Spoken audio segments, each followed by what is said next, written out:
Hey Waffle Gang, I do hope you're well. My name is Mark and today we're checking out some more Reddit stories, and if you do love a Reddit story, why not consider hitting that like, subscribe, maybe that notification bell too, and let's crack on with today's first story. Much love guys. Now today's first story comes from RedOat12 from the Advice subreddit and says, "My fiance left me at the altar. Yesterday was supposed to be one of the most happiest days of my life.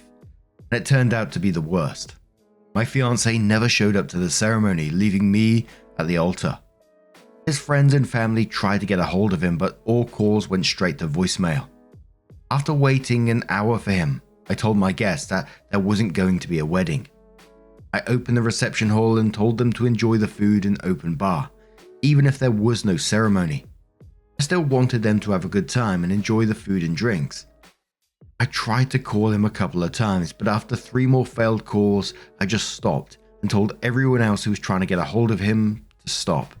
He made it clear he didn't want anyone to get a hold of him, and I wasn't going to have them waste their time. I didn't cry. I wasn't going to cry, at least not in front of everyone. His mother came to me and apologized through tears.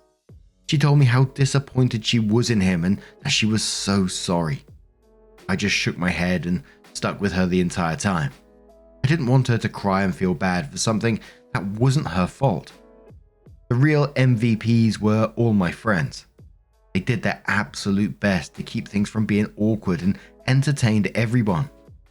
They played music, danced, and one of them went as far as going back home to bring a projector and a game system for all the kids and teens to play against each other with.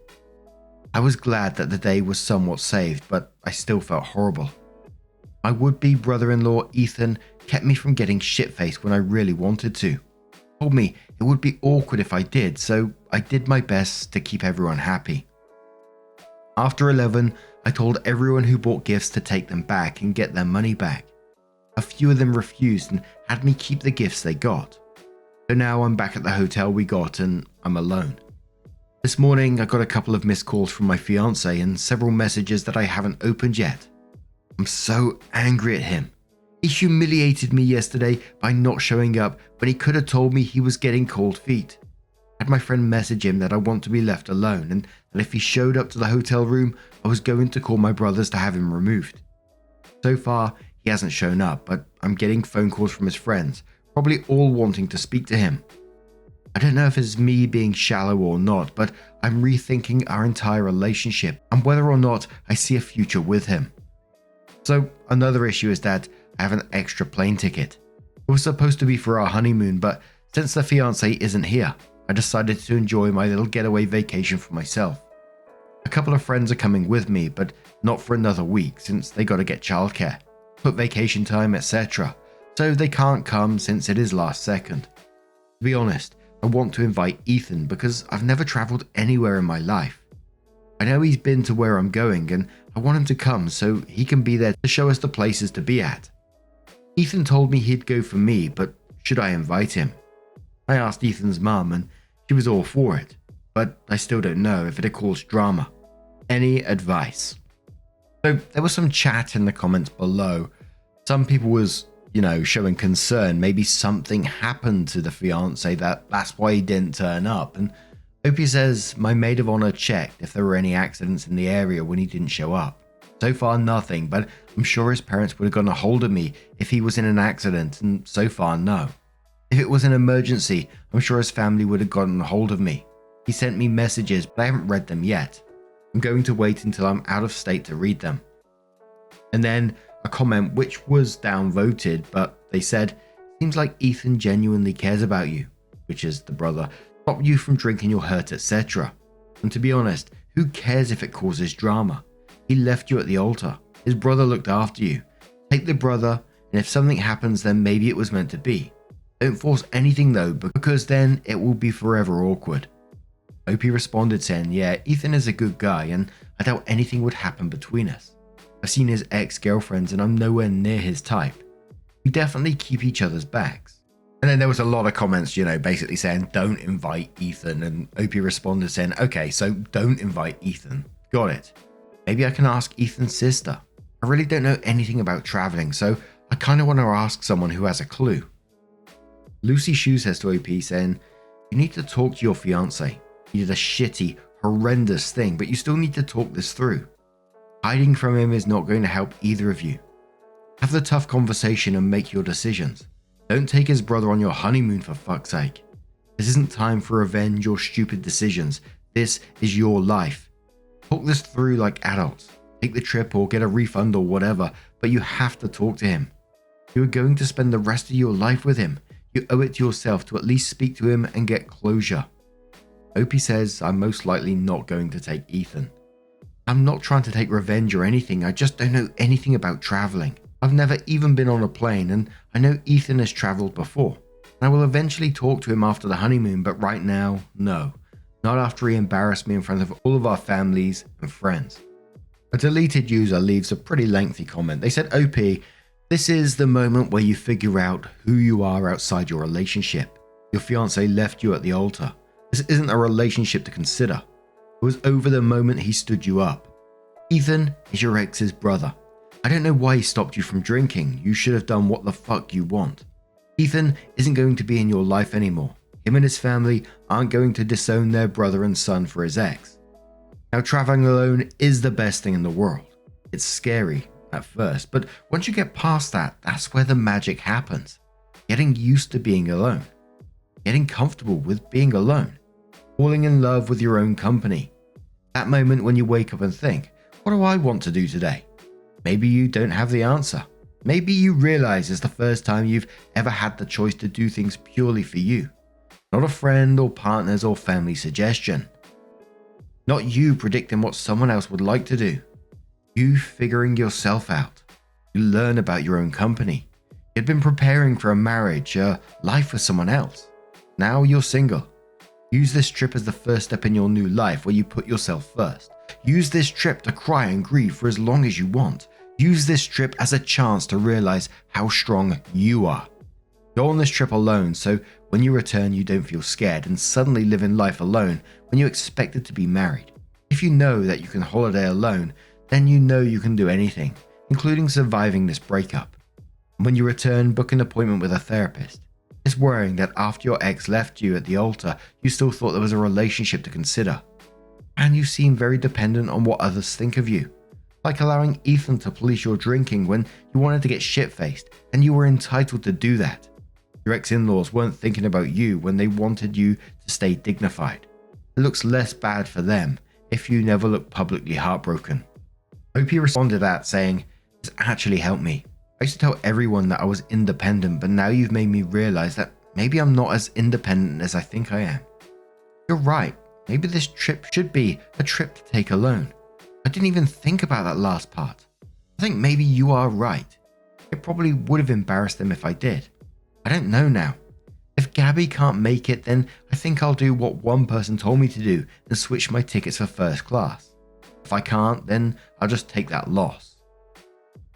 So OP was getting lots of different tips about what to do on their travels, and OP said, like, honestly, thank you. I needed to know that. At least someone to tell me what to expect. I've never been to an airport before, and I really mean it when I say I have no idea what to do. As lame as it sounds, I'm going to screenshot this. This is the info I want. From the bottom of my heart, thank you. I now feel so much better. And one more comment with reply. Someone says to OP, I mean, he left you at the altar. I don't think you're the only one rethinking the relationship, but after that, I'll be pretty certain it was done. Take the trip without your ex-fiance's family and start your life over, because I don't know how one comes back from that. OP says, oh man, I didn't even think of it that way. So this means I gotta put on big girl underwear and figure it out myself. I asked my brother's wife to come with me. She said if she can get someone to watch my nephew for a week tomorrow, she'll come. I'm probably gonna beg my mum to watch him. It's a 3-week trip. I just want company so that I won't be alone for a week. And there was a lots of people telling OP, travel alone, do all this kind of stuff, discover yourself. And I get where OP's coming from about, being a bit nervous. I'm not sure about all their life experience that they have, but like OP, I didn't go to an airport until I was a bit older, and it can be a scary place, especially if you haven't got any clue about what's going on, the boards with the numbers and navigating an airport, especially big airports. People everywhere, security checks. You can only take X amount of liquid on board and all this kind of stuff going on. So I can understand OP wanting some company. I get what people are saying about discovering yourself, etc. But I agree with OP that, you know, some company might be good. Do I think taking Ethan is the right thing to do? I don't think that's a good idea. But taking a friend for a bit of company, I totally get that. But if she does decide to do it for herself, more power to her as well. But OP comes in with their update and says, okay, so I feel like I should explain more about Ethan. First, I'm not going to take him. Second, I've known Ethan a little longer than my ex-fiance. Please believe me when I say he's a close friend of mine. Both of us bonded by teasing his brother, and with that we just kind of clicked and became fast friends. I wanted to take him because I didn't know how to use my ticket in the airport. I've never been traveling and I didn't want to look dumb by trying to figure it out. Thankfully, someone said what to do, and I'm forever grateful, so now I feel much more confident. I know it sounded iffy trying to take Ethan, but honestly, it was for something innocent. I see him more of a brother than anything, now that I look at all the comments you guys left. And finally, I read my ex-fiance's messages. Yes, he's alive. He wasn't in any terrible accident, and the reason he never showed up was because he found out he has a kid. His childhood sweetheart came by with a kid maybe a couple of weeks ago. His best man knew and never told me because my ex didn't want him to tell me he was 100% sure, and I guess he found out today. He apologized so many times for not showing up, but he couldn't because he felt so guilty. Of what? I don't know. He said a large part of him wants to make things right and take care of his son because he always wanted a family. So screw the last 3 years, right? I don't know if that means he's going to go back to his ex because he wants to talk over the phone. Honestly, I'm done.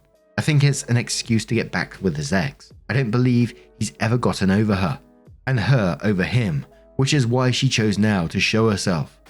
He sent a picture of the kid to me, and I went over ex-fiance's mum's Facebook to see any pictures she posted of ex-fiance when he was a kid. They're low quality, but there is definitely a resemblance. It feels so surreal to me, like this is one big joke. I feel like I'm missing more info, like there's something else going on, but I'll find out later. I haven't responded, so instead I'm just going to open a bottle of wine and just get plastered. My best friend is currently on her way with takeout and ice cream, so I thought I'd share this. Maybe after my much needed vacation I'll do another update, but right now I'm just gonna do me. Until then, fuck you, Ben. Fuck you indeed. And part of me was thinking whilst reading that is, why did the ex wait? Is it just because she wants to get back together with him? Is it the same for him? He wants to get back together with his ex? It certainly felt that way to me, because leaving someone at the altar like that just is incredibly cruel. And that was OP's last update on the matter, but I really hope that they did go and enjoy that trip and just live their best life, because there is no alternative to this, and I hope that they just have a good time. But what do you guys make of this situation? Let me know your thoughts down in the comments below. Let's move on to another story. And our next story does come with an update as well from Alternative Corgi 301 and says, am I the arsehole for ruining a baby name? I'm Brazilian, but I've been living in the US for 3 years. My first language is Brazilian Portuguese. I have a 4-year-old son and I'm pregnant with a girl due in May. My son is friends with a girl whose mother, I'll call her Becca, is also pregnant. She's due a couple of weeks before me and is also expecting a third girl. Since we take our kids on playdates almost weekly, we frequently talk about our pregnancies. Becca is into unique names, not uniques or tragedies, but names that she and her husband create. It's not my style, but she managed to come up with genuinely nice names for both her older daughters, so there was never really a reason for me to say anything. This time, Becca and her husband had a lot of trouble coming up with a new name. She first brought this up last December. For months, they'd tried to create something that sounded good, with no success. We took our kids on a playdate at a park this weekend. When we sat down for a snack, Becca excitedly told me they'd finally settled on a name. I was really happy for her and asked what they had chosen. Narina. For those who don't know, that's Portuguese for nostril. I managed to control myself and told her it sounded lovely, but my son let out a giggle. My husband and I are raising him bilingual, so he speaks Portuguese, and Becca wanted to know why. I tried to brush it off, but she kept insisting.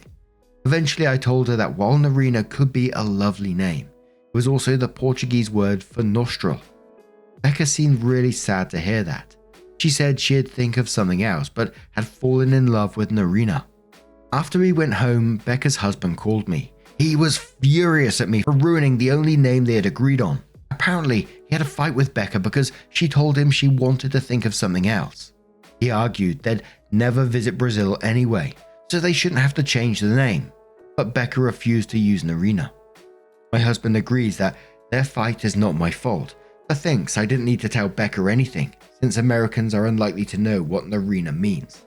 Am I the arsehole? Edit. This was not my son's fault. He's 4 years old and had an honest reaction to hearing a baby would essentially be named Nostril. I get that some people might think I was the arsehole, but don't blame my child for this. Edit 2. Okay, a lot of people are misreading Narina as Narnia. No real comment on that, but the Chronicles of Nostril has a nice ring to it. And then they said they've added an update. Now for me in these situations with names, I'm always like a not the arsehole. And in this particular situation, you was backed into a corner basically where she kept insisting to know what your son was laughing at. And you told her. For me, if I ever was in that situation where I was naming a child and I picked a certain name without Googling for some reason, I'd like to know the information. I'd like to be able to make a choice with the information around me. So even if OP told them straight out once they found out about the name saying, oh, I just wanted to let you know that in Portuguese it means this, just so you know, not trying to upset you or anything like that. You know, I see no problem with that either. And it means different things in different languages. So Portuguese, it's nostril. I Googled, and on a website called Mum Junction, it says it means fresh or pomegranate flower. And its origin is Persian. There's an African bird called a Narina trogon. I hope I pronounced that right. And I typed Narina into Google and clicked images, and there's loads of people called it as well. I don't think there's anything wrong with giving the people the information and then they can do what they want with it. You know, you're not purposely trying to hurt them. And I just find it bizarre behavior from the husband to call you up furious because you ruined the name. You didn't ruin the name, you just gave him some information. But Test Monkey Alpha says not the arsehole. I'm shocked they didn't bother Googling their name ideas as they came up with them. I see Narina as nostril on the first page of search results. Opie says, I don't think they ever do. Apparently their eldest daughter's name also means something in a different language, though a much cuter word, and they had no idea until someone who spoke it told them. Tint Elvis says not the arsehole. It's not ruined. They're not even Portuguese, and for fuck's sake, they could always change the spelling if their panties are this twisted. Narina spelled N-E-R-I-N-A, Narina spelled N-I-R-I-N-A, or Narina spelled N-A-R-I-N-A, and then says, don't tell me what awful things those mean. OK Expression also googled it and says Narnia is a type of bird, and it means fresh pomegranate flower as a Persian name. Not the arsehole, but they way overreacted. Many names and words mean something different in another language. At least the word is innocuous. The name Bill sounds like Bill in Dutch. Sounds like Bill, B-I-L, in Dutch, which means buttock. Do you think people are going to stop using Bill as a name? William has to be one of the most common names in existence. Todd, T-O-D, is the German word for death. She needs to chill and just use the name she likes. And Rick Bug says, and I looked, and behold a pale horse, and his name that sat upon him was Todd. Not quite pronounced that way in German though, it sounds more like Todd. Todd? Something like that. I'm trying, I'm listening to Google at the same time here. But OP comes in with her update and says, hey Reddit, thank you all for your feedback and advice on my original post. First of all, I want to clarify that I never told Becca not to name her daughter Narina. I just told her what it meant in Portuguese, and only because my son laughed. Again, this wasn't his fault. It was my translation that made her change the name, but that was still her decision. I got a DM about how I shouldn't have involved my native language into Becca's choice for her daughter's name, which was also not the case. I found no joy in telling Becca what it meant. There are plenty of normal names in English language I can ruin with Portuguese. I've actually been listening to some since my first post, but I wouldn't translate them without being asked to. Many of you came forward saying that Narina was also a flower, a Finnish word for a creaking sound, and an actual Persian name. I didn't know any of that, but it was interesting to find out. I listed most of the meanings you guys gave me with the intention of showing them to Becca. I also got plenty of comments suggesting similar names. Marina, Nara, Narina, Nareen, etc. And I wrote down some of them as well. Becca and I met for another playdate with the kids and I showed her my list. I also emphasized that she could still use the name Narina if she wanted to. At first she politely turned everything down, including the last part. While Becca said she did like some of the names I told her about, her method consists solely of creating new names for their husband. Apparently they got to Narina by mixing and matching syllables until they had something that sounded nice.